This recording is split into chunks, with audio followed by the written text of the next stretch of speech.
लोग चुप्पी साधे हुए हैं, क्यों इस तरह से बैठे हुए हैं, ये समझ में नहीं आ रहा है। ये जुल्म पर खामोश रहना ये बहुत बड़ा खुद एक जुल्म है। क्या सिर्फ प्रोटेस्ट करने से मसले का हल है? देखिए, प्रोटेस्ट जो हुआ है, प्रोटेस्ट भी होना चाहिए, एहतजाज होनी चाहिए, और ये अच्छा है, कम से कम उन्होंने अपना इजहार हमदर्दी तो दिखाया है फिलिस्तीनियों के लिए, और ये होनी भी चाहिए। लेकिन ये काफी नहीं है। हमें इस वक्त ये भी कोशिश करनी चाहिए कि हम फिलिस्तीनियों की किस तरीके से इस वक्त उनको मेडिकल की सख्त जरूरत है, खून की जरूरत है, ऑपरेशन के आलात की जरूरत है, खाने पीने पानी की जरूरत है, और इस तरह के जो भी जरूरियात हैं, हमें चाहिए कि हम फिलिस्तीन के जो एम्बेसी है वहां जा करके और उनसे मुलाकात करें, और उनसे यहाँ से हम लोगों की जिम्मेदारी ये बनती है, कम से कम हम लोग सरकारी तौर पर कोई भी एनजीओ तो ऐसे कर नहीं सकती है, उनको जो सरकारी तौर पर कैसे वहां हम मदद क्या पहुंचा सकते हैं, आम लोग भी इसके लिए कोशिश करें कि सरकार से या फिलिस्तीन एम्बेसी से इसका सिस्टम मालूम करके कैश की शक्ल में हो या अद्वियात की शक्ल में हो, या जो भी वहां जरूरत है फिलिस्तीन एम्बेसी से मालूम करके इसका इंतजाम करके हम लोगों को भेजना चाहिए, कोशिश करनी चाहिए। काबा किस मुंह से जाओगे गालिब, शर्म तुमको मगर नहीं आती। महीनों होने जा रहा है फलस्तीन पर इजराइल की बर्बरियत दुनिया से ढकी छुपी नहीं है। नस्ल कशी की जा रही है, बेतहाशा मासूम बच्चे शहीद हो रहे हैं, माओं की गोद उजाड़ी जा रही है, मांग सूनी हो रही है, बाप की गोद में बीवी बच्चे दम तोड़ रहे हैं। इजराइल की तरफ से लगातार बमबारी के सबब बड़ी बड़ी इमारतें राख का शक्ल इख्तियार कर रहा है। इंसान की ज़रूरियात ज़िंदगी की चीज़ों को छीन लिया गया है। बिजली, पानी, दवा, गल्ला, अनाज, ब्लड, गोया हर चीज़ से वहाँ के लोग मोहताज हो गए हैं। 50,000 से ज़्यादा हमला औरतें ब्लड और दवा की कमी के सबब बेशुमार बच्चे जन्म होते साथ ही मौत की आगोश में चले जा रहे हैं। ख़वातीन दर्द के मारे रोते, गिड़गिड़ाते, बिलखते नज़र आ रही हैं। दर्द का इंजेक्शन नहीं होने के सबब बच्चे कुरान के आयत के विर्द करते सुने जा रहे हैं। मगर अफसोस की बात यह है कि ये आह व फुगा की आवाज़ बेज़मीर मुस्लिम कंट्रीज़ के हुक्मरानों के कान में सुनाई नहीं दे रहा है, जो अब तक चुप्पी साधे हुए हैं या फिर अफीम की गोली खाकर सोए हुए हैं। अरब जैसी कंट्री भी ये सोच रही है कि कहीं आवाज़ बुलंद करने पर इनका इजरायली आका बिजनेस का लेन देन बंद ना कर दे। ऐसे मुस्लिम कंट्रीज़ का पुरजोर मजम्मत करते हुए नाखुदा मस्जिद के इमाम व खतीब मौलाना मोहम्मद शफी कासमी ने कहा है कि जुल्म पर खामोश रहना भी बहुत बड़ा जुल्म है। उन्होंने कहा है कि एहतजाज करना हमारा आईनी हक है, मगर साथ ही फ़लस्तीन एम्बेसी से मिलकर वहां इमदाद पहुंचाने का लाहे अमल तैयार करना असद ज़रूरी है।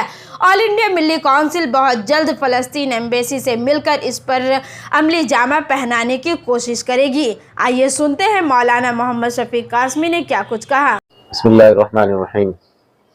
देखिए, ये बहुत ही अफसोसनाक बात है कि इसराइल जो है मासूम पर इस तरह बेदर्दी से बमबारी कर रहे हैं, और उनकी जो नापाक कोशिश है वो ये है कि फिलिस्तीनियों की आने वाली नस्ल को ख़त्म कर देना।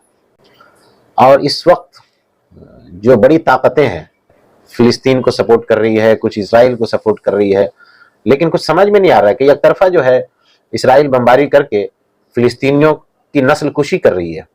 और मुझे अफसोस है अरब में जितने मुस्लिम ममालिक हैं ये लोग बिल्कुल इस वक्त खामोश हाथ पर हाथ धर के बैठे हुए, हमको समझ में नहीं आ रहा है। चंद ही मुल्क ऐसे हैं जिन्होंने या तो कुछ कहा है या कुछ फिलिस्तीनियों की मदद की कोशिश कर रहे हैं, जबकि इसराइल ऐसी जगह पे वाक़ है कि चारों तरफ से अरब ममालिक हैं। ये लोग अगर कार्रवाई करें और जालिम को जुल्म से रोकें तो यकीनन ये फौरन ख़त्म हो सकता है। लेकिन पता नहीं क्यों लोग चुप्पी साधे हुए हैं, क्यों इस तरह से बैठे हुए हैं, ये समझ में नहीं आ रहा है। ये जुल्म पर खामोश रहना ये बहुत बड़ा खुद एक जुल्म है, इसलिए बोलना भी चाहिए, और जितनी इंसान की इस्तिताअत हो जालिम को जुल्म से रोकना चाहिए, मजलूम को उसकी पूरी तरह से मदद करनी चाहिए। 57 कंट्रीज साथ होने का दावा कर रही है, मगर कहीं नजर नहीं आ रही है अब तक। साथ होने का दावा सिर्फ हो रहा है, अमल कुछ नहीं हो रहा है।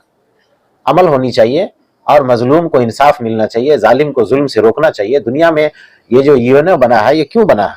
इंसाफ के लिए बना है कि तमाम मुल्क को इंसाफ मिलना चाहिए, लेकिन वहां भी अमेरिका की अपनी दादागिरी चल रही है, बरतानिया की, फ्रांस की दादागिरी चल रही है।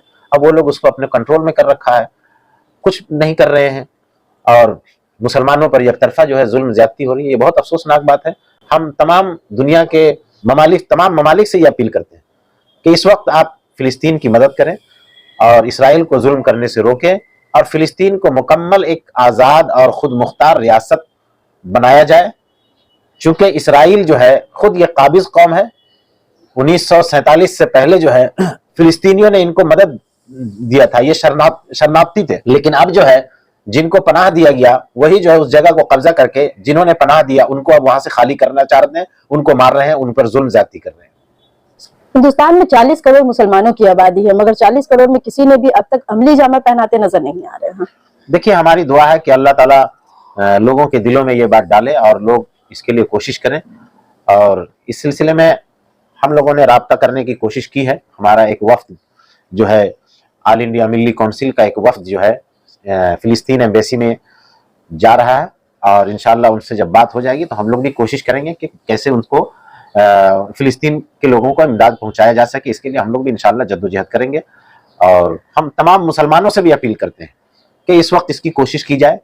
एहतजाज हमारा तो जारी रहना चाहिए, जुल्म के खिलाफ एहतजाज तो जारी रहना चाहिए। इसी के साथ साथ इंसानी जिंदगी को बचाने के लिए क्या चीज़ हम फराहम कर सकते हैं, अपनी इस्तिताअत, जितना अल्लाह ने हमें इस्तिताअत दिया है उसके मुताबिक कोशिश करनी चाहिए। आपने जिस तरह से कहा कि एम्बेसी से मिलकर के वहाँ पे मदद पहुंचाने की जरूरत है, तो क्या ऑल इंडिया मिल्ली काउंसिल किस तरह का अमल आप लोग करेंगे? इस सिलसिले में 21-22 अक्टूबर को बेंगलोर में ऑल इंडिया मिल्ली काउंसिल का इजलास भी हुआ है और इजलास का तमाम तर फोकस जो है, ज्यादातर जो मुद्दा था वो फिलिस्तीन और इसराइल का मामला था, जिसको लेकर के बहुत अच्छा इसमें गुफ्त शुनीद हुआ, मुज़ाकरा हुआ और इस सिलसिले में क्या क्या लाएअमल तैयार किया जाएगा, किस तरह से काम किया जाएगा, इसके बारे में एक गाइडलाइन भी तैयार किया गया है। इंशाअल्लाह वो भी आ जाएगा तो हम लोग उसके मुताबिक भी अमल करेंगे और कोशिश करेंगे कि किस तरह से वहाँ इमदाद पहुंचाया जा सके।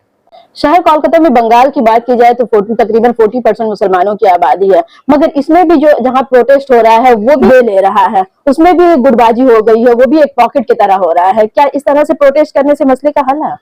देखिए, प्रोटेस्ट जो कर रहे हैं अच्छी बात है, करना चाहिए, लेकिन इत्तेहाद के साथ एक साथ में अगर पूरे पश्चिम बंगाल में एहतजाज हो तो इसका एक सरकार पर भी असर पड़ता है और दुनिया के में अक़वाम मुत्तहिदा को भी इस पे सोचना पड़ता है कि भाई एक साथ ये हुआ, वरना छोटा छोटा एहतजाज करने से उसका कोई खास असर नहीं होता है। लेकिन फिर भी उनका ईमानी जज्बा है, कम से कम कर रहे हैं, बड़ी अच्छी बात है। मुत्तहिद होकर के करने से बहुत बड़ी बात होती है। क्या आने वाले कल में ऑल इंडिया मिल्ली काउंसिल जो है इस तरह के एहतजाज को डाक देगी? देखिए, ऑल इंडिया मिल्ली काउंसिल का सिस्टम ये है कि सबसे पहली बात तो ये है कि हमारे all India Muslim personal law board के जो सदर साहब हैं उन्होंने रोड पर उतरने से मना किया है और ऑल इंडिया मिल्ली काउंसिल का शुरू से एक उसूल ये रहा है कि वो रास्ते पर उतरने से मना करते हैं। उनका सिस्टम ये है कि आप गवर्नमेंट से बात करें, ऐसा अमल ना करें जो टकराव की सूरत हो, एक दूसरे से मतलब टकराव की सूरत नहीं पैदा करनी है। कोई भी हुकूमत हो उससे बात करके उस मसले का हल तलाश किया जाए, इस पर कोशिश करनी चाहिए और ये मिल्ली काउंसिल का फोकस रहता है। इसलिए हमेशा मिल्ली काउंसिल की यही सोच रहती है कि बात करके मसले का हल किया जाए। मसले को और पेचीदा बनाने वाले काम से मिल्ली काउंसिल मना करता है। इसलिए मिल्ली काउंसिल इस तरह उम्मीद है कि मुस्तकबिल में भी मेरा ख्याल है कि ऐसा नहीं होगा कि एहतजाज के लिए कोई ऐसा हो, लेकिन अगर कोई एहतजाज करता है तो मिल्ली काउंसिल का उसके साथ तायीद हासिल है कि वो चूंकि फिलिस्तीनियों के हक में है, इसलिए उसकी तायीद हासिल है और मिल्ली काउंसिल इसके लिए हमेशा खड़ी रहती है। जंग जारी है लगातार और अक़वाम मुत्तहिदा जो है आज इसके लिए वोटिंग भी की, जिसमें 40 कंट्रीज जो है वो शामिल रहे, मगर हिंदुस्तान समेत 45 कंट्रीज जो रहे वो इजराइल के हक में और वोटिंग से गैर हाजिर रहे। ये अफसोस की बात है। ये मतलब ये समझ लीजिए कि इसका मतलब ये है कि दुनिया में अब कमजोर के साथ कोई नहीं है या बहुत कम लोग हैं। तो इस तरह जब होता है तो फिर दुनिया में अल्लाह का अपना कानून नाफिज होता है, जिसको कानून फितरत कहा जाता है। और जब कानून फितरत अपना काम करती है तो फिर उसमें कोई रहम नहीं होता है और अल्लाह फितरत का कानून बेरहमाना तौर पर पूरे तरीके से अपना काम करती है, जो पिछली तारीख सबको मालूम है। इंडिया गवर्नमेंट को अपने इस खारजा पॉलिसी पर उन्होंने गौर भी किया है और हमारा जो शुरू से हमारे देश की जो खारजा पॉलिसी रही है वो फिलिस्तीन के साथ रहे हैं, इसराइल के साथ नहीं रहे हैं। اور اس وقت بھی ہم اپنے گورنمنٹ سے یہی اپیل کرتے ہیں کہ فلسطینیوں کے حق میں آپ آواز بھی بلند کریں، اور اس کے ساتھ میں جو ہمارا ماضی میں جیسا سسٹم تھا، جس طرح سے ہمارے بزرگوں نے جس طرح سے کام کیا ہے، اسرائیل کے فلسطینیوں کے ساتھ کی مدد کی ہے، ان کے ساتھ کھڑے رہے ہیں، ہمیں اس وقت بھی اپنے خارجہ پالیسی پہ غور کرنا چاہیے. اور ہم یہی اپیل کرتے ہیں اپنے سرکار سے کہ جو لوگ فلسطین کے لیے، اپنی سرزمین کو بچانے کے لیے لڑ رہے ہیں، وہ مجاہد ہیں، محب وطن ہیں، اپنے دیش سے محبت کرنے والے ہیں، اپنے دیش کے لیے لڑ رہے ہیں، تو وہ مجاہد ہیں. اور جو لوگ اس میں مارے گئے ہیں وہ شہید ہیں. دیش واسیوں کو کیا میسج دینا چاہیں گے فلسطین کے سلسلے میں؟ ہم تمام دیش واسیوں کو یہی میسج دینا چاہتے ہیں کہ آپ تمام لوگ فلسطین کے ساتھ کھڑے رہیں اور ان کی مدد کریں. اس وقت ان کو اس مدد کی سخت ضرورت ہے. جو ضرورت ہے اس کی چیز مدد ہونی چاہیے، جیسے کھانا، پانی، میڈیکل، کپڑے اور دیگر ضروریات، جو ضروریات زندگی ہے جس سے انسان کی زندگی کو بچایا جا سکتا ہے، ان سب چیزوں کی جو ضرورت ہے وہاں اس کی مدد کرنی چاہیے، وہ بھیجنی چاہیے. کھانے پینے کی اشیاء، دوائیاں، یہ سب چیزیں بھیجنی چاہیے.